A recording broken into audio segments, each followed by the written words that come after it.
demi-finale raw gadu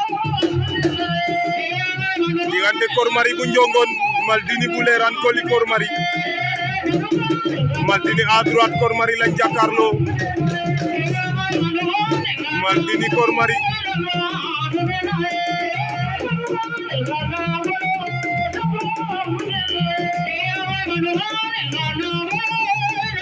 Kor Marie Maldini Kor Marie Maldini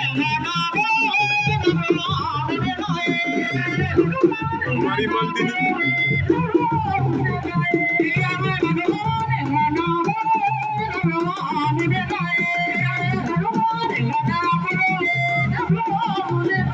waaw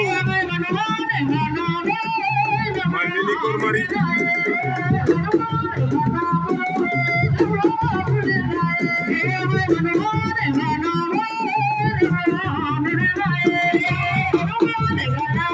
Maldini bu Njongon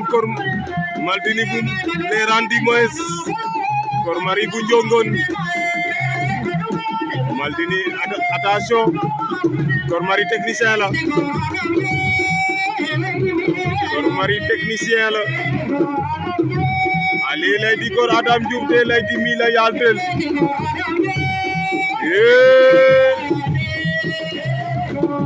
diggante Kor Marie Maldini ko baba metina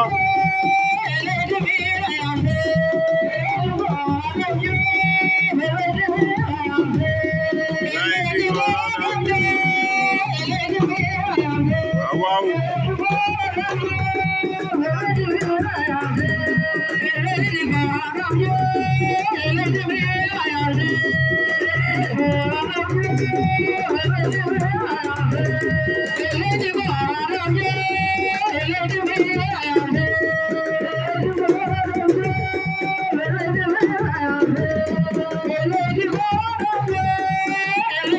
demi-finale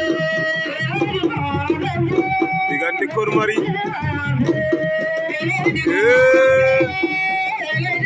Kor Marie Maldini Kor Marie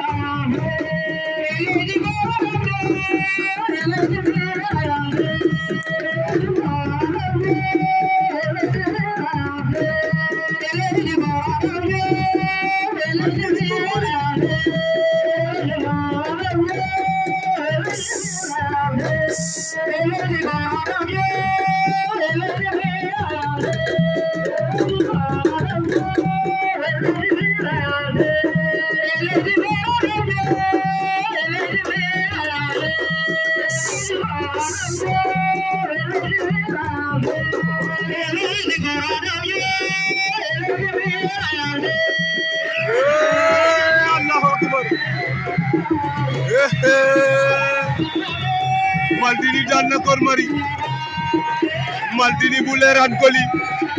amama Kor Marie bu Njongon Allahu Akbar quel demi-finale du moins Maldini en finale